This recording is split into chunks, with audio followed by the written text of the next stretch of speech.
नमस्कार विद्यार्थियों, आप सभी का स्वागत है दोस्तों। गुड इवनिंग दोस्तों, जय श्री कृष्णा। आप सभी का स्वागत है दोस्तों आपके अपने चैनल दोस्तों मुकेश पंचोली के चैनल पर। आप सभी का स्वागत है। नमस्कार विद्यार्थियों।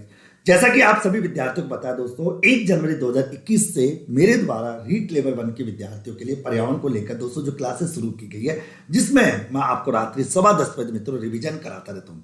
ये क्लासें आपकी प्रॉपर तरीके से चली है। और एक बात और मित्रों, मंडे से आप लोगों की क्लासों में बड़ा ही शानदार और जानदार अमेंडमेंट होने वाला, जिसकी सूचना मैं आपको कल दूंगा। मंडे से दोस्तों आप लोगों की पढ़ाई का रुख अलग होगा, यानी मैं कहूंगा 11 जनवरी से लेकर दोस्तों लगभग आपकी 24 अप्रैल तक दोस्तों आपकी जो क्लासेस लूंगा मैं, उनका पूरा टाइम टेबल आपको देने वाला हूं। पूरा टाइम टेबल आपको दे दूंगा कि कब कब कौन कौन से दिन में आपको क्या क्या पढ़ाऊंगा दोस्तों, उनकी पूरी रूपरेखा आपको बता दी जाएगी। गाइस, जैसा कि आप लोगों ने मेरे पे विश्वास किया है, किस किस को लेकर, एक तो पर्यावरण को लेकर, एक टीचिंग मेथड को लेकर और एक मैथ्स को लेकर दोस्तों, इन विश्वास पर मैं खरा उतरूंगा दोस्तों। और अपने वादे के अकॉर्डिंग आप लोगों को पूरी क्लासेस में प्रोवाइड कराता रहूंगा। ये मैंने वादा किया था मित्रों, और आपको सभी जानकारी दूंगा। अभी अपनी ट्रेलर देखो सर, आज तो हाँ बिल्कुल दोस्तों, ठीक है। तो अभी तक दोस्तों अभी अपन जो पढ़ रहे हैं ना, कोई अपन जो पढ़ रहे हैं ना, ये अलग तरीका होगा। उसके बाद आप लोगों को पूरा सिस्टमेटिकल में वापस से भी रिवीजन कराऊंगा। और दोस्तों आप लोगों के लिए मैंने 500 इंपॉर्टेंट क्वेश्चन भी तैयार किए, जिनको भी मैं सोल्व कराऊंगा, उनकी पूरी व्याख्या समेत। फिर दोस्तों आप लोगों को कभी भी कोई दिक्कत आप लोगों को नहीं आएगी। गाइस, आज का टॉपिक रहेगा पंचायत, और पंचायत से संबंधित कुछ इंपॉर्टेंट बातें।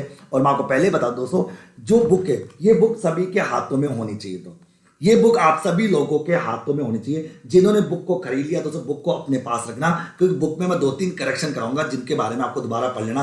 गाइस, मैंने जैसा कि वादा किया था आप लोगों से, जिन्होंने मेरी बुक खरीद रखी है, ये बुक आप सभी के हाथों में होनी चाहिए। मुकेश पंचोली की किताब जो है पर्यावरण की, वो आपके सभी हाथों में चाहिए। और यदि आपने अभी तक किताब नहीं ली तो इस वीडियो के नीचे ऑनलाइन लिंक में डाल दूंगा दोस्तों, कि ऑनलाइन इस किताब को ऑनलाइन आप घर पर कैसे मंगवाओगे, उसका लिंक दोस्तों मैं डिस्क्रिप्शन में डाल दूंगा, या आपको दोस्तों कमेंट में आपको पिन कर दूंगा। मैं कमेंट के अंदर दोस्तों मैं आपको पिन कर दूंगा मित्रों, ओके। कमेंट के अंदर आपको सारा पिन कर दूंगा। अब आपको सारी क्लासें इसी चैनल पे मिलेगी। तो दोस्तों पर्यावरण की किताब एक तो सभी के हाथों में होनी चाहिए तो, ओके।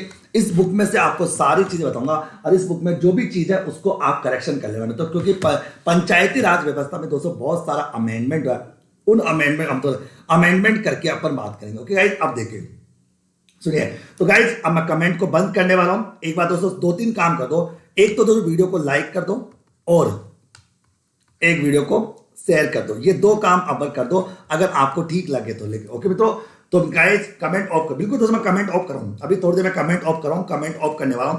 तो मित्रों, एक तो पर्यावरण की किताब और एक टीचिंग मेथड की किताब मित्रों, अगर ये सारी, इनके लिंक दोस्तों आप लोगों को जीके मुकेश पंचोली के टेलीग्राम पर दिया गया।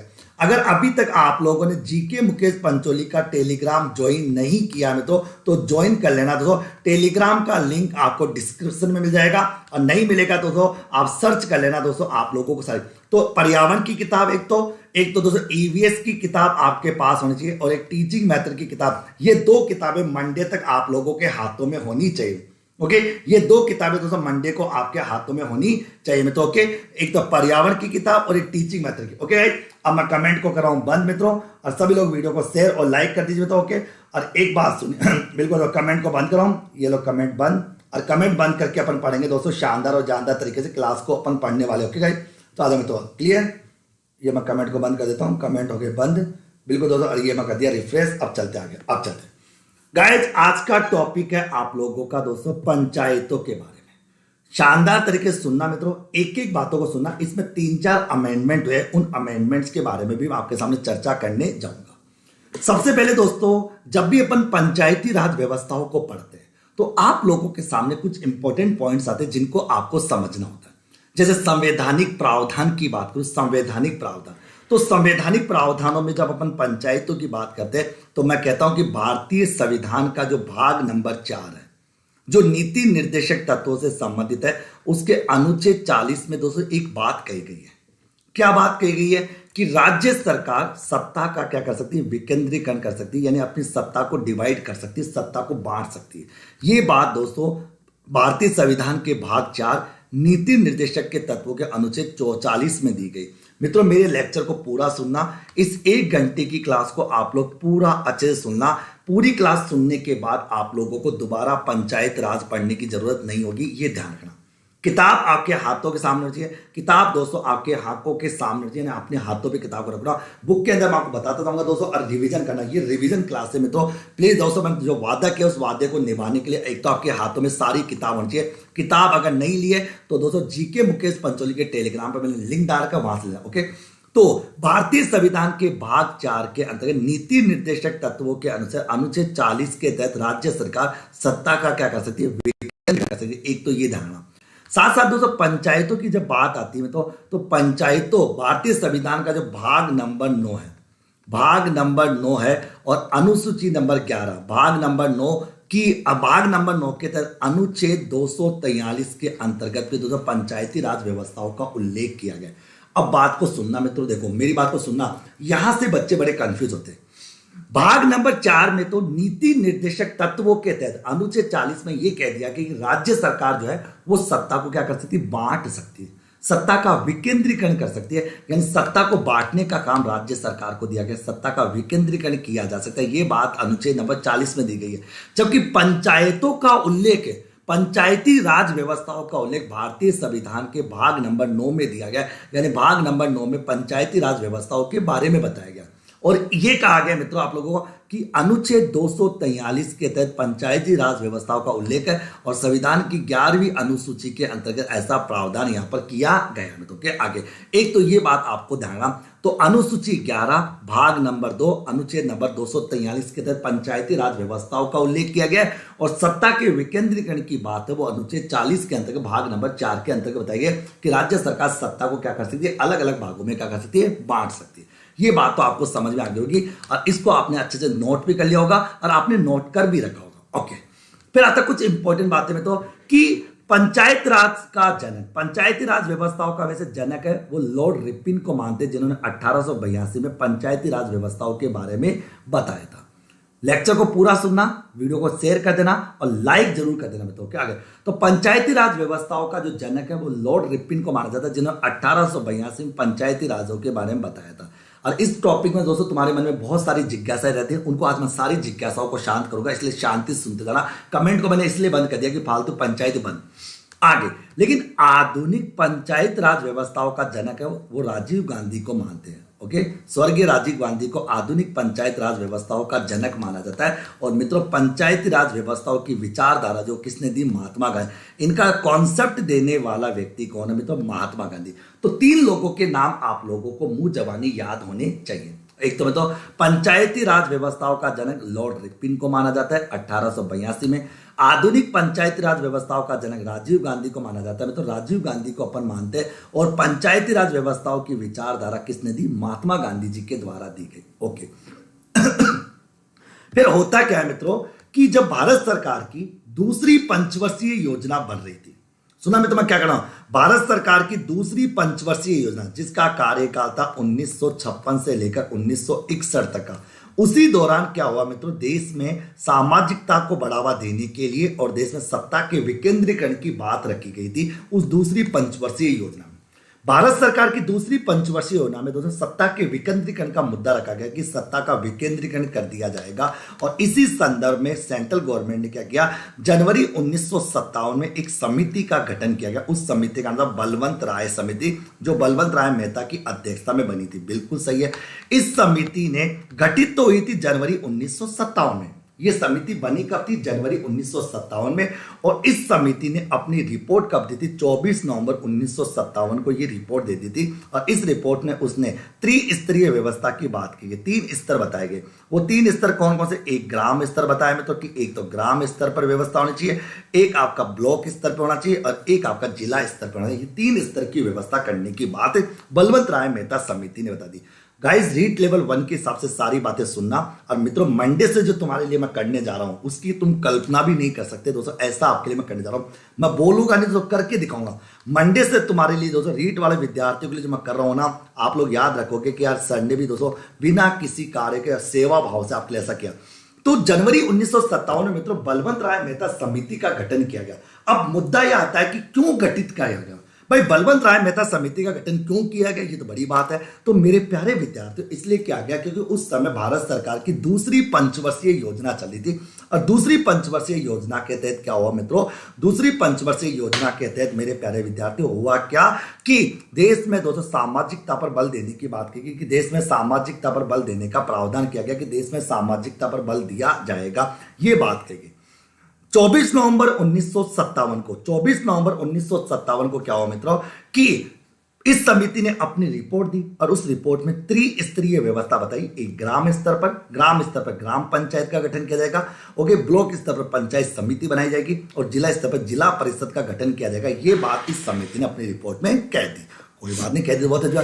फिर आता है मित्रों क्या हुआ कि देखो यहां पर ग्राम स्तर पर ग्राम पंचायत का गठन किया जाएगा, ब्लॉक स्तर पर पंचायत समिति का गठन किया जाएगा और जिला स्तर पर जिला परिषद का गठन किया जाएगा। अब दोस्तों यहां पर थोड़ा बहुत करेक्शन करना है। मैंने अपनी किताब में 11,152 ग्राम पंचायतें लिख रखी है दोस्तों, ये थोड़ा गलत है। लेटेस्ट अगर आज की तारीख में देखें दोस्तों, इसको सही कर लेना, 11,316 है। ऑथेंटिक साइट पर मैंने सर्च किया था। अब दोस्तों इसको लेकर कोई भी मेरे को मैसेज या कॉल नहीं करेगा, ये मैंने कंफर्म कर लिया, 11,316 है मतलब ग्राम पंचायत आज की तारीख में 11,316। ऑथर मैं इसका प्रूफ भी दे सकता हूं कि आज की तारीख 11,316 में तो इसको आप बुक में करेक्ट कर लेना और बुक में करेक्ट करके 11,316 कर लेना। जब मैं पढ़ाया था तब आपकी ये थी दोस्तों, लेकिन अब आज की तारीख में 11,316। ब्लॉक स्तर पर पंचायत समिति है मित्रों, इसमें भी अमेंडमेंट हो गया, इसमें करना 352 कर लेना मित्रों, ओके, 352 कर लेना, 352 कि ब्लॉक स्तर पर राजस्थान में अभी पंचायत समितियां कितनी है, 352 है और ग्राम पंचायत कितनी, 11,316। जिला परिषदों की संख्या दोस्तों प्रत्येक जिले में एक है, तो 33 जिले है तो 33 की 33 है, ये आप देख लेना मित्रों, ओके। तो दोस्तों मेरी बुक में गलती से जिला परिषदों की संख्या 53 हो गई थी, तो 53 को काट लेना, काट कर दोस्तों 33% कर लेना, 33 कर लेना मित्रों। मैं कहना मैं बुक को भी पूरा रीडिंग कराऊंगा, बुक को, नोट्स को, सबको। तो आज के आंकड़े ये कहते हैं कि राजस्थान में ग्राम पंचायतों की संख्या 11,316 में 11,316 है, ओके ओके। अभी तो अगर वीडियो पसंद आए तो लाइक और शेयर कर देना। ब्लॉक स्तर पर में तो ग्राम पंचायत समितियों की संख्या 352 है और जिला स्तर पर जिला परिषद की संख्या कितनी, 33 है। एक तो ये ध्यान रखना। फिर आता है दोस्तों अगला कि राजस्थान में पहली बार पंचायत समिति का गठन जो है मित्रों वो 2 अक्टूबर 1959 में। दोस्तों यहां पर बुक में थोड़ी बहुत गलती हो गई थी, यहाँ 9 की जगह 3 लग गया था, तो उसको गलत कर सही कर देना, काट के 1959 कर लेना, मैंने 1953, तो ये भी करेक्शन कर लेना कि राजस्थान में पहली बार पंचायत समिति का गठन 1959 में किया गया। तो ओके, बुक में दोस्तों 1953 हो गया तो गलत था, तो 1959 आप लोग करेक्ट कर लेना। दोस्तों छोटी मोटी गलतियां थी उनको सही कर दूंगा मैं, तो कोई टेंशन नहीं, तुम्हारे पास अंतिम रूप से सही जाएगा। तो राजस्थान में पहली बार पंचायत समिति का गठन बलवंत राय मेहता समिति की सिफारिश पर 2 अक्टूबर 1959 में 1959 नागौर जिले के बगदरी गांव से किया गया। कौन से गांव? बगदरी गांव से किया गया। नागौर जिले के बगदरी गांव से दोस्तों पंचायती राज व्यवस्थाओं का शुभारंभ यहां पर किया गया। तो क्या आगे कोई बात नहीं। तो फिर आता है दोस्तों 11 अक्टूबर, अगर मतलब यहां पर मतलब 11 अक्टूबर, कौन सा अक्टूबर? 11 अक्टूबर 1959, यानी दोस्तों 9 दिन के बाद दूसरी पंचायत व्यवस्था कहां पर? आंध्र प्रदेश में। तो दोस्तों अगर पूछा जाए कि भारत में पहली बार पंचायती राज व्यवस्थाओं का शुभारंभ कौन से राज्य में किया गया? राजस्थान राज्य में किया गया। भारत में पंचायती राज व्यवस्थाओं का शुभारंभ प्रथम कौन सा दोस्तों? राजस्थान। और दूसरे नंबर पे कौन था दोस्तों? आपका आंध्र प्रदेश। एक तो ये बात माइंड में कर लेना दोस्तों, इसको कभी मत भूलना। राजस्थान में 2 अक्टूबर 1959 और आंध्र प्रदेश में 11 अक्टूबर 1959 में दोस्तों दूसरी पंचायत व्यवस्था का शुभारंभ किया गया। ये चीज आप लोग अच्छे से अपने दिमाग में नोट कर लेना, ओके। फिर आता दोस्तों इसके वैधानिक प्रावधान, कोई ज्यादा इंपॉर्टेंट नहीं है, बस इंपॉर्टेंट बात केवल इतनी सी है कि 73वां संविधान संशोधन हुआ था मित्रों 1992 में और लागू हुआ था 24 अप्रैल 1993 में। यानी संविधान में 73वां संविधान संशोधन अधिनियम था 1992, लागू हुआ था 24 अप्रैल 1993। इसीलिए राष्ट्रीय पंचायत दिवस 24 अप्रैल को मनाया जाता है। राष्ट्रीय पंचायत दिवस 24 अप्रैल को मनाया जाता है। और एक बात अपनी बहुत ध्यान से सुनना, मतलब बहुत ध्यान से, मैं यहां पर दोस्तों ईमानदारी से कह सकता हूं इस बार क्वेश्चन आने के चांस इसके ज्यादा है। क्यों? क्योंकि तुम्हारा एग्जाम होगा 25 अप्रैल को, वो तुमसे एक दिन पहले का क्वेश्चन जरूर पूछ सकता है। एग्जामिनर हमेशा ऐसा क्वेश्चन पूछता है।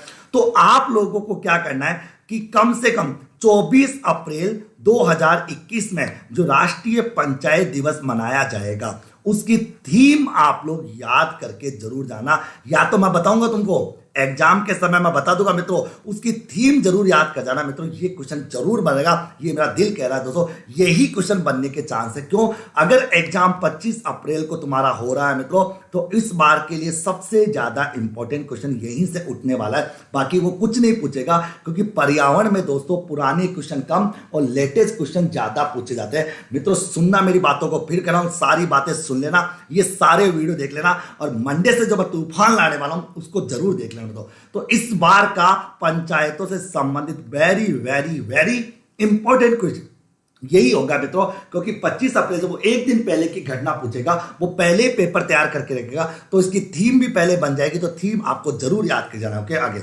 अगला आता है मित्रों कि इस संविधान, अगर पंचायतों को मित्रों राज्य सूची का दर्जा दिया गया, राज्य सूची यानी इस संविधान संशोधन के तहत पंचायती राज संस्थाओं को मित्रों कितने कार्य दिए गए? इनको 229 प्रकार के कार्य दिए गए, इनको 29 प्रकार के कार्य दिए गए मित्रों, यानी 29 प्रकार के कार्यों में इसे बांटा गया और इसे राज्य सूची का दर्जा दिया गया। अर्थात मित्रों राज्य सरकार सत्ता का विकेंद्रीकरण कर सकती है, ये पावर राज्य सरकार के पास होगा। ये बात भाग नंबर 4 के अनुच्छेद नंबर 40 में दी गई है, भाग 4 अनुच्छेद 40 में कहा गया। और मित्रों राज्य सूची यानी पंचायती राज व्यवस्थाओं को राज्य सूची का दर्जा दिया गया, जिसके तहत 29 कार्यों में बांटा गया, 29 कार्य इसको दिए गए। ओके, अब चलते हैं आगे की ओर। फिर मित्रों मैं चलता हूं दोस्तों, ये दोस्तों आगे फिर आता है राजस्थान में। अब सुना, ये तो मैं पहले बता देंगे, राजस्थान में पंचायती राज व्यवस्थाओं को 3 स्तर पे बांटा गया, 3 स्तर। क्या बात है। सबसे पहला होता है मित्रों ग्राम स्तर। अब ये ग्राम स्तर पर क्या क्या होता है इसको समझ लो एक एक पॉइंट को मित्रों। फिर मैं कह रहा हूं आप लोगों को ज्यादा डिटेल में मत जाना मित्रों, प्लीज जितना मैं पढ़ाऊं उस पर फोकस करना, प्लीज रिक्वेस्ट है। मैं आपका पूरा पेपर रेडी कराने की कोशिश करूंगा, मैं पूरा पेपर रेडी करा दूंगा मित्रों, ये मेरा कोशिश होगा।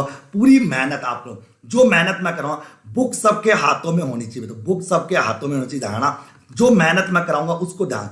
अच्छा, ग्राम स्तर पर सत्ता का जो संस्था का नाम होगा, और मित्रों आप लोग मेरे को मोटिवेट करोगे तो मैं और अच्छा पढ़ा दूंगा, अगर फालतू बातें करोगे तो दोस्तों मैं फिर क्लास बंद कर दूंगा। ध्यान, तो ग्राम स्तर पर संस्था का नाम है उसे ग्राम पंचायत कहते हैं। क्या बात है। ओके, यानी ग्राम स्तर पर जो संस्था बनेगी वो ग्राम पंचायत कहलाएगी, और इसकी छोटी जो इकाई होगी, इसका जो छोटा बेटा होगा वो वार्ड सभा होती है। कौन सी? वार्ड। यानी ग्राम स्तर की सबसे छोटी इकाई, ग्राम स्तर की सबसे छोटी इकाई जो होती है वो वार्ड सभा होती है। वर्तमान संख्या को काट करके चेंज कर लेना, 11,316 कर लेना, 11,316 कर लेना मित्रों के क्षेत्र में। तो इसमें गांव और गांवों के समूह को आप जानते हो, ग्राम पंचायत में गांव। दोस्तों अब सुना एक अमेंडमेंट, पहले क्या होता था मित्रों कि प्रत्येक 3,000 की आबादी पर, प्रत्येक 3,000 की आबादी पर एक ग्राम पंचायत बनती थी, लेकिन दोस्तों इसमें भी अभी अमेंडमेंट हो गया और अब कितना कर दिया, 2,500 की आबादी कर दी गई है।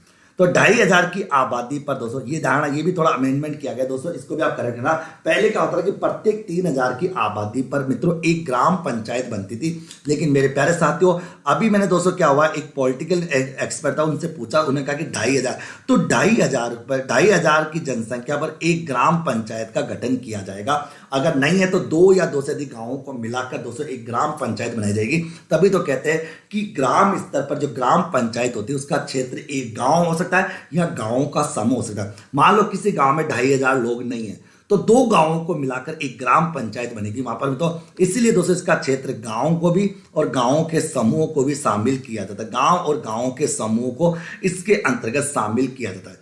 इसके सदस्यों में दोस्तों सबसे बड़ा सरपंच होता है, फिर उप सरपंच होता है, फिर पंच होता है, 3 होते हैं। यानी ग्राम पंचायत में सरपंच साहब होते हैं, एक आपका उप सरपंच होता है और एक आपका वार्ड पंच होता है। तो वार्ड पंच जो होता है वार्ड का मेंबर होता है, और इस ग्राम पंचायत का जो मेन प्रधान होता है, मेन मुखिया जो होता है वो कौन सा? सरपंच साहब होते हैं। कौन सा? सरपंच साहब होता है। सबसे इंपॉर्टेंट बात, स्थानीय स्वशासन, स्थानीय स्वशासन की सबसे छोटी इकाई ग्राम सभा होती है। मतलब ग्राम सभा, सुनना मित्रों, देखो ग्राम स्तर की सबसे छोटी इकाई, दो बातें बच्चे यहां पर भी डाउट क्लियर करते हैं, बच्चे परेशान हो जाते हैं। भैया ग्राम स्तर पर, ग्राम स्तर की सबसे छोटी जो इकाई होती है वो तो आपकी वार्ड सभा होती है, लेकिन दोस्तों स्थानीय स्वशासन की सबसे छोटी जो इकाई होती है वो ग्राम सभा होती है। ये बात कहने वाला कौन था? लॉर्ड रिपन था, और ये बात उसने 1882 में कह दी थी कि स्थानीय स्वशासन की स्थानीय स्वय शासन की सबसे छोटी इकाई ग्राम सभा को कहा जाता है। ये बात लॉर्ड रिपन के द्वारा कही गई। मैं तो उम्मीद करता हूं दोस्तों ये बात आपको समझ में आ गई होगी। और आप लोग जो छोटा सा करेक्शन करना था, करेक्शन केवल इतना था कि 11,152 को काटकर अभी वर्तमान 11,316 करना है। इसमें परेशान होने की कोई जरूरत आपको नहीं है। सरपंच की योग्यता आप देखो, सबसे पहली योग्यता में तो एक तो वो स्थानीय नागरिक होना चाहिए, मतलब जिस गांव की ग्राम पंचायत है वो वहीं का होना चाहिए, लोकल होना चाहिए, यानी कि बाहर रहता है, मतलब उसका मतदान पत्र वहीं का होना चाहिए। मतदान पत्र जो है में तो मतदान पत्र उसी जगह का होना चाहिए जहां का वो सरपंच बनना चाहता है। उसकी आयु कम से कम 221 होनी चाहिए, कम से कम 21 हो, अधिकतम तो चाहे उसकी वैलिडिटी खत्म होने के कगार पर ही क्यों ना हो में तो तब तक रह सकता है, लेकिन कम से कम 21। अगर बात करते हैं 21 नवंबर 1995 के बाद 2 संतानें होनी चाहिए, तो 2 से ज्यादा संतान नहीं होनी चाहिए। अगर 2 से ज्यादा संतान होती है तो उससे सरपंच का चुनाव नहीं होता। दोस्तों सरकारी कर्मचारी नहीं होना चाहिए। दोस्तों ये नियम हट चुका, देखो फरवरी 2019 में दोस्तों ये नियम हटा दिया कि 8वीं पास और 5वीं, ये मित्रों फरवरी 2019 में ये नियम हटा दिया गया था मित्रों कि अब 8वीं पास यानी पास फेल का नियम हटा दिया दोस्तों। तो इसको भी करेक्शन कर लेना बुक में दोस्तों कि ये बुक में जो करेक्शन कर लेना कि 8वीं पास 5वीं पास यानी पास फेल का नियम हट चुका। अब कोई भी व्यक्ति दोस्तों जो 21 साल से अधिक उम्र का व्यक्ति है, वहां का लोकल नागरिक है, उसकी 2 से ज्यादा संतान नहीं है मित्रों, तो दोस्तों सरपंच साहब का चुनाव लड़ सकता है। और मित्रों सबसे बड़ी बात, स्वच्छ भारत अभियान को लेकर 8 दिसंबर 2014 को से यहां पर तो घर में उसका शौचालय होना चाहिए। आगे आगे ठीक है, घर में उस शौचालय, आज का तो बड़ी बात है, जिसके घर में शौचालय नहीं होगा वो सरपंच बन ही नहीं सकता, सरपंच का चुनाव लड़ेगा नहीं। तो सरपंच का चुनाव लड़ने से पहले घर में शौचालय होगा, सोच को बदलना होगा, सोच प्लस आले करना होगा, तो शौचालय भी होना चाहिए। तो ये भी एक बहुत बड़ी बात यहाँ पर। गाइस वीडियो को शेयर और लाइक कर दो, और बिल्कुल दोस्तों कमेंट को बंद करके पढ़ो। दोस्तों मैंने बिल्कुल बंद कर दिया, कमेंट में सब बंद कर दिया। दोस्तों शांति से सुनोगे तो बहुत सारी बातें सुनोगे जो एग्जाम में काम आएगी। ये दोस्तों कहते हैं कमेंट ऑन कर दो, वो कर दो फला। अगर आपको ज्यादा ही दिक्कत है, कुछ पूछना ही चाहते हो, तो लो भाई मेरे नंबर 9887976053 मेरे को मैसेज डाल देना बस। और एक बार मैसेज डाल देना, मैं रात को एक साथ सबका रिप्लाई कर दूंगा। मित्रों यकीन माने दोस्तों ऐसा कोई नहीं मिलेगा, मैं खुद के पर्सनल नंबर दे रहा हूं। अभी कमेंट को बंद रहने दो, कोई मतलब नहीं। तो पढ़ाई करने वाले को कमेंट से मतलब ही नहीं हो, आसपास क्या घटना घटी जाए, मेरे नंबर नोट कर लो। अगर कोई भी क्वेश्चन पूछना है दोस्तों पूछ लेना, मैं आपका जवाब दे दूंगा। तुम्हारे लिए दोस्तों कम से कम 24 अप्रैल की रात तक तो तुम्हारे साथ हो। उसके बाद दोस्तों तुम जानो, तुम्हारा काम जाने, और मेरा पीछा जिंदगी में छोड़ देना। तो मेरे को तुमसे फिर कोई लेना है। आगे सरपंच का वेतन मित्रों 5,000 रुपए प्रति माह मिलता है। क्या बात है, सरपंच साहब को मित्रों हर महीने कितने मिलेंगे, 5,000 रुपए प्रति माह मिलेंगे। शपथ, सरपंच साहब को शपथ कौन दिलाएगा, तो सरपंच साहब को शपथ पीठासीन अधिकारी, जो निर्वाचन अधिकारी होता है तो वही सरपंच साहब को क्या दिलाएगा, शपथ दिलाएगा कि भाई साहब गांव का देखभाल करेगा, गांव का विकास करेगा नहीं करेगा बात की बात है, लेकिन पीठासीन अधिकारी के द्वारा उसको सरपंच को शपथ दिलाई जाती है। देखो शपथ दिलाई जाती है पीठासीन अधिकारी के द्वारा, लेकिन सरपंच साहब अगर बीच में कहीं चला जाता है, त्याग पत्र देना चाहता है या छोड़ना चाहता है, भाई सरपंच साहब है बीच में घूमना चाहता है और कहना चाहता है भाई मेरी बस की बात नहीं है, मैं त्याग पत्र देना चाहता हूं। कई बार हो सकता है रीट वालों को मैं भी कह दूं कहीं मेरी बस की बात है, तुम जानो तुम्हारा काम जाने। क्योंकि दोस्तों मैंने क्या करा, ये रीट वालों को बड़ा गोद लेकर बड़ी गलती कर ली। तो लेकिन कोई बात नहीं, तो मैं चाहता हूँ छोटे मोटे नन्हे बच्चे भी खुश रहे। और इनको दोस्तों तुम्हारे लिए बुक लिख दी, तुम्हारी बुक के साथ बुक का करेक्शन कराने का, बुक की सारी बातें अभी तो देखो ना दोस्तों, मैं पूरी बुक को पढ़ाऊंगा, इस पूरी बुक को पढ़ाने वाला हूं। तो देखो त्याग पत्र की बात करें, ओके, तो त्याग पत्र, तो सरपंच साहब त्याग पत्र किसको देगा, ये देगा तो विकास अधिकारी को। विकास अधिकारी जो होगा उसको ये त्याग पत्र अपना दे देगा। अच्छा देखो ग्राम पंचायत की जो बैठक होती है वो हर महीने कम से कम 2 बैठक का होना जरूरी है। और सबसे बड़ी बात है मित्रों, ये बैठक जो होती है एक तो होती है 5 तारीख को मित्रों, हर महीने की 5 तारीख और हर महीने की 20 तारीख को बैठक होनी चाहिए। यानी ग्राम पंचायत की बैठक कम से कम 200 हर महीने 2 बैठक का होना जरूरी है, जिसमें एक बैठक 5 तारीख को और एक बैठक 20 तारीख को होनी चाहिए। ये बैठक में तो आगे ठीक है, कम से कम दोस्तों 2 है, ज्यादा से ज्यादा पूरे 30 के 30 बैठक कोई दिक्कत। फिर साथ ही साथ ग्राम पंचायत की दोस्तों 6 स्पेशल बैठकें भी होती है। इन 2 बैठकों के अलावा इनको 6 स्पेशल बैठकें करनी होती। क्यों करनी पड़ती, नाश्ता करने के लिए नहीं मित्रों, गांव के विकास के लिए, शिक्षा के लिए, डेवलपमेंट के लिए, महिलाओं को दोस्तों आत्मनिर्भर बनाने के लिए, बालिकाओं की शिक्षा को लेकर या गांव का सर्वांगीण विकास कैसे किया जाए, इसके लिए 6 बैठकें इनको करनी होती है, 2 बैठकों के अलावा। वो तो मीटिंग करेंगे, इसके अलावा भी इनको 6 बैठकें। कब कब? एक तो दोस्तों हर साल 26 जनवरी को बैठक होगी, 8 मार्च महिला दिवस को बैठक होगी, 1 मई मित्रों मजदूर दिवस को बैठक होगी, 15 अगस्त को बैठक होगी, 2 अक्टूबर ड्राई डे को बैठक होगी और 14 नवंबर बाल दिवस। ये 6 बैठकें इनको बुलानी होती है, यानी 6 बैठकें तो इनको बुलानी ही पड़ेगी मित्रों। उन 2 बैठकों के अलावा ये 6 बैठकें उनको बुलानी ही पड़ेगी मित्रों। ओके, और मेरी बात को सुनना और समझना मित्रों। देखो अगर यहां पर मैं कह दूं, मेरे आगे मेरी बात को सुनना कि ग्राम पंचायत का गठन में तो मैं कहना पहले 3000 जनसंख्या थी, लेकिन दोस्तों अब कितनी 2500 की जनसंख्या वाले गांवों में, 2500 वाली जनसंख्या गांव में एक ग्राम पंचायत का गठन किया जाएगा। यानी कम से कम 2500 की जनसंख्या वहां पे एक ग्राम पंचायत का गठन किया जाएगा। अब मित्रों एक चीज और सुनना, एक अमेंडमेंट और हुआ मित्रों, एक अमेंडमेंट दोस्तों। अच्छा दोस्तों, अभी तक दोस्तों मैं आपको एक बात क्लियर कर दूं आगे। तो यहां पर न्यूनतम जो संख्या है ना, मतलब न्यूनतम संख्या यहां पर दोस्तों वो कितनी कर दी गई? ग्राम पंचायत सदस्य यहां पर 7 कर दी गई। देखिए 7 कितनी, 7 कर दी गई में तो 7। पहले 9 हुआ करती थी, लेकिन जैसे 2500 कर दिया तो 9 से घटाकर कितनी कर दी? 7। यानी सदस्यों की संख्या कितनी? 7 कर दी। और प्रत्येक 1000 पर 2 अन्य सदस्य रखे जाएंगे। जैसे मित्रों 2500 लोग हैं तो वहां पर 7 सदस्य होंगे।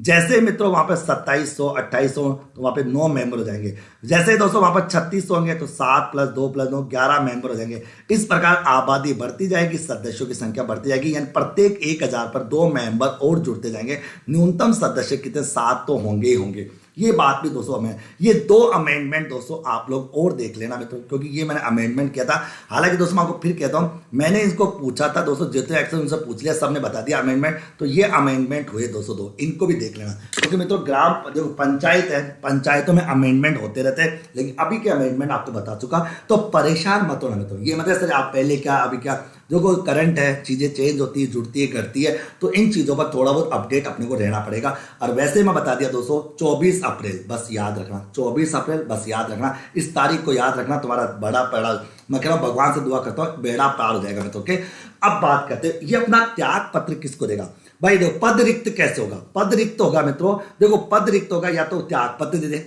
त्याग पत्र किसको देगा मित्रों? विकास अधिकारी को, या उसकी मृत्यु हो जाए, सरपंच साहब भी मर गया तो खत्म बात, या अविश्वास प्रस्ताव आने पर, अगर किसी भी प्रकार का अविश्वास प्रस्ताव आ जाता है तो 1/, अविश्वास प्रस्ताव का 3/, देखो अविश्वास प्रस्ताव कब लाया जाता है? जब जनसंख्या का 1/3 भाग उसको ले आ जाए।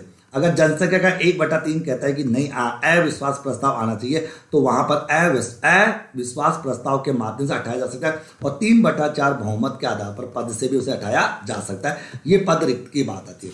तो मेरे प्यारे साथियों, ये तो थी आपकी ग्राम पंचायत, ग्राम स्तर की बात। त्रिस्तरीय व्यवस्था है मित्रों आपकी। देखो एक स्तर में बता चुका, ग्राम स्तर, और ग्राम स्तर से संबंधित सारी बातें मैं बता चुका। अब बच्चों के मन में आलतू फालतू विषय, सर राजस्थान में सबसे ज्यादा ग्राम पंचायत कहां पर है, कम कहां पर, 200, इतनी सारी बातें ना तो मेरे को याद रहती ना तुमको याद करनी है। तो ज्यादा लोड मत लिया करो, ज्यादा दिमाग पर लोड मत लिया करो। जो बता दिया वो सफिशिएंट है। मैं पूरी जानकारी आपको दे चुका, जितनी भी जानकारी बनती है वो सारी जानकारी आपको मैं प्रोवाइड करा चुका कि ग्राम स्तर पर इसकी, देखो बलवंत राय मेहता समिति ने 3 स्तर बताए, ग्राम स्तर, ब्लॉक स्तर और जिला स्तर। ग्राम स्तर की संपूर्ण बातें मैं बता चुका, और जो अमेंडमेंट है वो सारे अमेंडमेंट भी बता चुका उनको आप। और मैंने पहले कहा था बुक को पास रखना, तभी तो दोस्तों बुक के पीछे सारी बातें दे रखी आप लोगों के लिए। तो बुक को पास रखना, क्योंकि मैं तुमको एग्जाम तक पूरा अच्छी तरह से प्रिपेयर करना चाहता हूं कि एग्जाम क्या तक दोस्तों तुम इस पर्यावरण से जो तुम्हारा डर है ना, ये डर खत्म करना चाहता हूं कि पर्यावरण जैसे बीमारी को लेकर तुम बैठे हो ना, ये बीमारी तुम्हारे इस बीमारी को मैं नेस्तो नाबूद कर दूंगा मित्रों। और मित्रों यकीन मानिए 30 बोला है तो 30 दिला के रहूंगा। नहीं आए तो देखो फिर सीधी बात है, नहीं आएंगे तो फिर किसी के भी नहीं आएंगे, वो मेरे को भी नहीं आएंगे, छोड़ो फिर बात ही करता हूं आगे। अब चलते हैं दोस्तों आगे की ओर। पंचायत समिति, पंचायत समिति की बात करते हैं। पंचायत समिति, अब देखो दूसरा स्तर है पंचायत समिति। अब इसको भी समझ लेते हैं कि पंचायत स्तरीय ये क्या बीमारी है। 3 स्तर है, तीनों ब्लॉकों को समझ लो, मजे करो।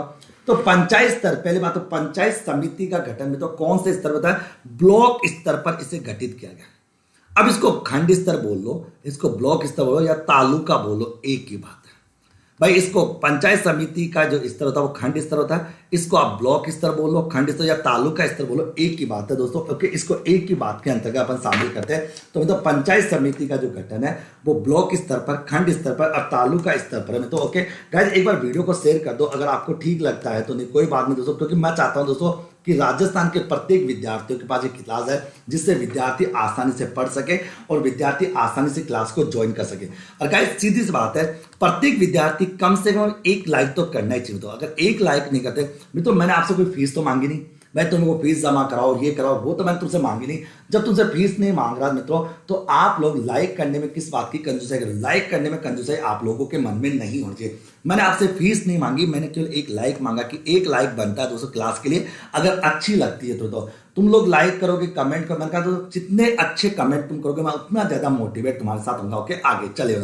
तो पंचायत समिति है मित्रों, पंचायत समिति ये ब्लॉक स्तर पर, खंड स्तर पर या तालुका स्तर पर होती है। क्या बात है मित्रों? ओके, आगे चलो अपन बात करते हैं। और बुक सबके हाथों में होनी चाहिए। फिर बार बार कह रहा हूं, मेरी किताब सबके हाथों में होनी चाहिए। इस किताब 200 हाथों में होनी चाहिए, इस किताब को हाथों में रखना, सारी बातें। अगला फिर अपन का गठन की बात है। गठन, अब देखो पंचायत समिति का गठन 1 लाख की आबादी पर किया जाता है। 1 लाख की जनसंख्या, यानी 1 लाख की जनसंख्या पर खंड स्तर पर एक पंचायत समिति बनती है। इसमें सदस्यों की संख्या न्यूनतम कितनी होती है? 15। ओके, पंचायत समिति में सदस्यों की संख्या न्यूनतम 15 होती है। और 1 लाख के बाद प्रति 15,000 पर, 1 लाख के बाद प्रति 15,000 पर 2 मेंबर और जुड़ेंगे। जैसे 1 लाख तक की आबादी है, 15 मेंबर होंगे। 1 लाख से 15, जैसे 1,11,000 तो 17 हो जाएंगे। 1,16,000 है तो 19 हो जाएंगे। ओके, 1,31,000 है तो 21 हो जाएंगे। यानी प्रत्येक 15,000 पर दोस्तों 2-2 मेंबर और आएंगे। प्रत्येक 15,000 पर 2-2 मेंबर, यानी न्यूनतम सदस्य 215 होंगे इसमें न्यूनतम। और प्रत्येक एक मित्रों एंड में कमेंट करके अपन बात करेंगे 2 मिनट। ओके, मैं देखना चाहूंगी किताब में कितने लोगों ने करेक्शन कर लिया। तो 1 लाख के बाद प्रति 15,000 पर 2 सदस्य इसमें होंगे। ओके, अच्छा, पंचायत समिति का जो मुखिया होता है वो अपना प्रधान जी होता है। कौन सा? प्रधान जी होते हैं। मतलब पंचायत समिति का जो मुखिया होता है वो प्रधान जी होता है। प्रधान शपथ, अच्छा दोस्तों यहां पर जो प्रधान साहब है, तो प्रधान जी है ना, ये शपथ किसको देता है? ये शपथ लेता है दोस्तों। इसको शपथ कौन दिलाता है? BDO, block development officer. जो बीडीओ होता है मेरे बीडीओ, वो बीडीओ क्या करता है? जो बीडीओ होता है मित्रों, खंड विकास अधिकारी जो होता है, खंड विकास अधिकारी इस प्रधान जी को क्या करता है? शपथ दिलाता है मित्रों के। शपथ दिलाने का कार्य करता है मेरे प्यारे साथियों। फिर मैं कह दूं त्याग पत्र, भाई ये अपना त्याग पत्र किसको देगा? जिला प्रमुख को देगा। किसको देगा? जिला प्रमुख को देगा मित्रों। जिला प्रमुख को अपना त्याग पत्र देगा मित्रों। जिला प्रमुख को अपना त्याग पत्र देने का कार्य करेगा मित्रों। ओके, आगे फिर आता है तो बैठकें। अब बैठकें कौन कौन से होती है? मतलब बैठकों की बात करें तो इनको प्रति माह हर महीने दोस्तों एक बैठक बुलानी होती है। यानी हर महीने में एक बार बैठक बुलानी होती है। और 6 बैठकें तो दोस्तों वो होगी। कब कब होगी? वही आपकी दोस्तों 26 जनवरी हो जाएगी, वही आपकी 15 अगस्त, 26 जनवरी के बाद आप जानते हैं तो आपकी 8 मार्च हो जाएगी। 8 मार्च के बाद 1 मई हो जाएगी। 1 मई का आपका दोस्तों 15 अगस्त हो जाएगा। 2 अक्टूबर हो जाएगा। और 14/9 6 बैठकें, स्पेशल बैठकें तो बुलानी ही पड़ेगी में। तो ओके, अच्छा प्रधान जी को हर महीने सैलरी कितने मिलेगी? 7,500 रुपए पर मंथ इसको सैलरी दी जाएगी। तो इसकी सैलरी दोस्तों 7,500। ओके मित्रों, और सबसे बड़ी बात है प्रधान का जो चुनाव होता है मित्रों, या प्रधान का जो चयन होता है वो निर्वाचित सदस्यों के द्वारा अप्रत्यक्ष बहुमत के द्वारा होता है। देखो सरपंच सभा का चुनाव तो जनता के द्वारा प्रत्यक्ष बहुमत से होता है, लेकिन प्रधान की जो नियुक्ति होती है, प्रधान का जो चयन होता है वो निर्वाचित सदस्यों द्वारा मित्रों एक अप्रत्यक्ष बहुमत के द्वारा इनका गठन किया जाता है, इसका चयन किया जाता है। तो ये भी आपको ध्यान में रखना। और बाकी सब बातें वो होती है। प्रधान जी को दोस्तों हटाया जा सकता है 3 प्रकार से, या तो वो त्याग पत्र से हट सकता है, या उसकी मृत्यु होने या अविश्वास प्रस्ताव पारित करके इसको भी हटाया जा सकता है मेरे प्यारे साथियों। ये बात भी आपको ध्यान में रखने की लायक। फिर मैं कहना चाहूंगा मैं यहाँ पर जिला परिषद की बात करूँ, जिला परिषद सबसे बड़े देखो जिला परिषद प्रत्येक 3 देखो इसकी बैठक जो होती है, मतलब एक तरह इसकी जो बैठक आगे तो मेरी बात को सुना यहाँ पर समझना में। तो मैंने कहा कि जिला परिषद की बात करें, जिला परिषद को देखें तो जिला परिषद का जो मुखिया होता है, तो इसका जो मुखिया होता है जिला प्रमुख होता है। पहले कौन होता है? जिला प्रमुख दोस्तों इसका मुखिया होता है। जिला प्रमुख इसका मुखिया होता है। और जिला परिषद का गठन जो होता है, तो जिला परिषद का जो गठन होता है मेरे प्यारे, जिला परिषद का जो गठन होता है मेरे प्यारे जातियों, वो कहां तक होता है? तो ये भी जिला परिषद का जो गठन होता है तो वो 4 लाख की जनसंख्या, 4 लाख की जनसंख्या पर जिला परिषद का गठन किया जाता है। 4 लाख की जनसंख्या पर जिला जिला परिषद का गठन जिला स्तर पर किया जाता है। और राजस्थान में कितने थे? 33 है, ये आपको याद रखना है मित्रों। इसमें सदस्यों की न्यूनतम संख्या कितनी होती है? 17 होती है। तो आपको कैसे रखना है? आपको याद रखनी है मित्रों। कैसे याद करनी है? 7 याद रखनी है मित्रों, 7 के बाद 15 याद रखनी है, 17 याद रखनी है। देखो ग्राम स्तर पर 7, ओके, खंड स्तर पर 15 और जिला स्तर पर तो 17 आपकी होगी। ये भी आपको ध्यान में रखने में, तो इस चीज को भी आपको क्लियर करना। तो न्यूनतम सदस्य संख्या कितनी होती है? 17 होती है। और मेरे प्यारे विद्यार्थियों, अगर बात करूं 4 लाख के बाद प्रति लाख पर 2 अतिरिक्त सदस्य होंगे। 4 लाख के बाद प्रति लाख पर 2, प्रति 1 लाख पर 2 अतिरिक्त सदस्य होंगे। तो इसका मुखिया जिला प्रमुख होता है। जिला प्रमुख को शपथ कौन दिलाता है? कलेक्टर दिलाता है। कौन दिलाता है? कलेक्टर शपथ। जिला प्रमुख को शपथ दोस्तों कलेक्टर दिलाएगा।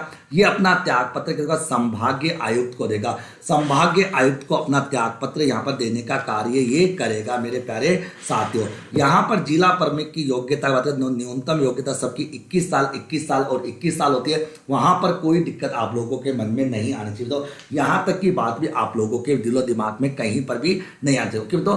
तो ये सारी बातें थी दोस्तों। जिला अगर बात करें, ये सारी जो इंपॉर्टेंट बातें थी पंचायती राज व्यवस्थाओं को लेकर, जो रीट लेवल 1 के विद्यार्थियों के लिए एक अपने आप में इंपॉर्टेंट टॉपिक माना जाता है, जहां से क्वेश्चन बनने के चांस होते हैं। तो ये सारी चीजें मैं बता दिया। और बाकी किताब के अंदर आपको सारी चीजें आपको दे रखी है। कहीं पर अब ये भी लगा कि भारत में महिलाओं के लिए जो स्थानीय आरक्षण रखा गया है मित्रों, वो कितना परसेंट रखा गया? 50%। पंचायती राज संस्थाओं में दोस्तों महिलाओं को कितना आरक्षण दिया गया? 50% आरक्षण दिया गया। ये बात भी आपको ध्यान रखना। ओके, पंचायती राज व्यवस्थाओं का शुभारंभ भारत सरकार की कौन सी पंचवर्षीय योजना के तहत हुआ? दूसरी पंचवर्षीय योजना के तहत पंचायती राज व्यवस्थाओं का शुभारंभ यहां पर किया गया। पंचायतों को संवैधानिक दर्जा प्रदान किया गया। कौन से अनुच्छेद के तहत? पंचायतों को संवैधानिक दर्जा दिया गया अनुच्छेद नंबर 243 के तहत दिया गया। ओके, अनुच्छेद नंबर 243 भाग नंबर 9 मित्रों, और अनुसूची नंबर 11 में पंचायतों की बात की गई। संविधान का भाग नंबर 9 अनुसूची 11 और अनुच्छेद 243 में पंचायती राज व्यवस्थाओं के बारे में बात कही गई मित्रों। यहाँ पर सारी बातें आप लोगों को बता दी गई मित्रों। जितनी भी इंपॉर्टेंट बातें थी वो सारी बातें दोस्तों मैं इस कक्ष के माध्यम से बता दूंगा। बाकी तो दोस्तों आप एक बात क्लियर कर दूं, पंचायती राज व्यवस्था इतनी बड़ी होती है दोस्तों, अगर उनको आप पढ़ने बैठ गए ना तो आपकी खत्म ही नहीं होगी। तो अगर इनको जो मेन पी पॉइंट्स होते हैं जिनके आधार पर अपन रीट लेवल 1 की तैयारी करते हैं, तो सारी बातें मैंने बता दी। और बुक के अंदर जितनी भी बातें थी तो वो सारी बातें मैंने बुक की सारी करेक्ट करा दी। तो ओके, उम्मीद करता हूं दोस्तों ये सारी बातें आपको समझ में आएगी। अब मैं कमेंट को थोड़ा ऑन कर लेता हूं, मेरे प्यारे कमेंट को मैं ऑन कर लेता हूं, जिससे आप लोगों की मैं बातें सुन सकूं और आप लोगों की बातें समझ सकूं। वैसे तो होता क्या है दोस्तों, आप लोगों के मन में फालतू क्वेश्चन बहुत सारे आते हैं। तो एक बार मैं आपके कमेंट ऑन कर लेता हूं दोस्तों, उसके बाद भी अगर कोई डाउट हो तो आप पूछ सकते हो। तो अभी तो टेंशन लेने की जरूरत नहीं, क्योंकि मित्रों आपको पता ही है अभी तो मैं इसके इंपॉर्टेंट क्वेश्चन सीरीज भी लाने वाला हूं। अभी तो मैं इसकी इंपॉर्टेंट क्वेश्चन सीरीज भी आपके सामने लाने वाला हूं दोस्तों, क्योंकि मैं आपका साथ नहीं छोड़ सकता दोस्तों। चाहे आप लोग कैसे पढ़ो या मत पढ़ो, मेरे को इससे कोई मतलब नहीं, लेकिन आपके साथ मैं हमेशा जुड़ा रहूंगा। तो गाइज बताइए, आप लोगों को आज जितनी जानकारी मैंने दी वो सारी बातें आपको समझ में आई या नहीं आई में? तो एक बार आप थम्स अप करके बता दीजिए, ये सारी बातें आप लोगों को समझ में आ गई क्या? और बुक के अंदर जो छोटी मोटी बातें थी वो सारी बातें जो बतानी थी, ये सारी बातें मैंने बताई। तो गाइज एक बताइए, ओल्ड पेपर देखो, सुनिए दोस्तों, अरे भाई मैं सब करा दूंगा। तो बताओ तो बुक के अंदर जितनी बातें थी वो बता दी, नोट्स आपको बता दिए, और इसके साथ साथ इंपॉर्टेंट बातें बता दी। बताइए यहां पर नहीं दोस्तों, अभी मैं उद्योग भी पढ़ाऊंगा, वापस पढ़ाऊंगा, तुम टेंस होना सर। तो सारी बातें दोस्तों आपको समझ में आ गई क्या? यस या नो बताओ, यस या नो बताओ। अभी तो मित्रों मैंने क्या कहा, अभी तो मंडे से जो तूफान आप लोगों के लिए लाने वाला हूं, उस तूफान की तुम कल्पना भी नहीं कर सकते। तो सारी बातें देखो मित्रों, मैं चाहता हूं एग्जाम के समय तुम जब जाओ ना तो सारे अमेंडमेंट होने चाहिए, इसलिए क्लासेस जरूर देखना, वो तो आपको कभी खत्म नहीं करनी। और मैं आपके साथ, हम भी आपका साथ कभी नहीं, बिल्कुल दोस्तों आपको साथ रहना है, सपोर्ट। देखो सपोर्ट तो मेरे को नहीं चाहिए दोस्तों, मेरे को तुम्हारा सपोर्ट नहीं चाहिए। पहले बात पहले सपोर्ट की जरूरत नहीं है, बस तुम पास हो जाना मित्रों और मेरा पीछा छोड़ देना, क्योंकि मैंने गलती से तुम्हारे लिए वादा कर दिया था और मैं वादा अपना पूरा निभाऊंगा। ओके, तो पूरा वादा निभाऊंगा दोस्तों। तो सारे देखो, अब कोई बीच में जब कॉल करके नहीं बोलेगा सर ये दिक्कत है, वो दिक्कत है, फलाना ठीक है, ये है, मैंने सारी बातें करें। और मैं कह इस बुक को मैं पूरी बात कराऊंगा, तो यहाँ पर पूरा कराऊंगा दोस्तों, एक एक पॉइंट आपको कराने वाला हूं। ओके, तो ये सारी बातें, जिला प्रमुख का वेतन 10,000, जिला प्रमुख का वेतन 10,000 में। तो ओके में तो आगे तो समझ आई दोस्तों, सारी बातें समझ आएगी क्या? तो गाइस एक तो आप लोग वादा करो, राजस्थान के 33 जिलों के अंदर आपके सारे ग्रुप बने हुए हैं, आप लोग सभी ग्रुपों में इसको शेयर किया करो। अच्छा, कल की कक्षा में जो मैं क्या करने वाला हूं वो सुनो मित्रों। कल की कक्षा में मैं आप लोगों के लिए पंचायती राज से संबंधित इंपॉर्टेंट क्वेश्चन सीरीज लाने वाला हूं। भाई कल की कक्षा में मैं आप लोगों के सामने पंचायती राज व्यवस्थाओं के इंपॉर्टेंट क्वेश्चंस लाने वाला हूं और उसके बाद मैं दोबारा से इसका रिवीजन करा दूंगा। तो टेंशन लेने की दोस्तों आप ओके, टेंशन लेने की किसी को कोई जरूरत होनी ही नहीं चाहिए। तो ओके, तो गाइज आज का सेशन इतना ही था। कल की कक्षा में क्या होगा नया वो आपको मैं रात को वीडियो के माध्यम से बता दूंगा, क्योंकि दोस्तों अभी मेरी क्लास का टाइम हो रहा है, अगली क्लास का। ओके गाइज, थैंक यू मित्रों। ओके सबको ओके, टेक केयर मित्रों, बाय बाय, खुश रहो, बेस्ट ऑफ लक। पर्यावरण देखो मित्रों, मैं फिर कर रहा हूं, आप लोग पर्यावरण, ईवीएस और टीचिंग मेथड और मैथमेटिक्स ये पार्ट आप लोग मेरे हवाले कर दो। मैंने वादा किया है, निभाऊंगा और निभाता हूं, बिना कहे निभाऊंगा दोस्तों, और फ्री ऑफ कॉस्ट आपको पढ़ाता रहूंगा। कहीं पर भी दोस्तों आप लोगों से दोबारा कहीं पर पैसा नहीं लिया जाएगा, कोई पैसा मेरे को नहीं चाहिए दोस्तों, बस तुम पास लो, क्योंकि दोस्तों जो वादा किया है वो वादा मैं निभा लेता हूं। ओके गाइस, टेक केयर मित्रों, thank you, good night, bye bye, best of luck मित्रों, सभी को बेस्ट ऑफ लक मेरी तरफ से। आप सभी का रीट में सिलेक्शन हो जाए मित्रों, मैं भगवान से दुआ करूंगा कि आप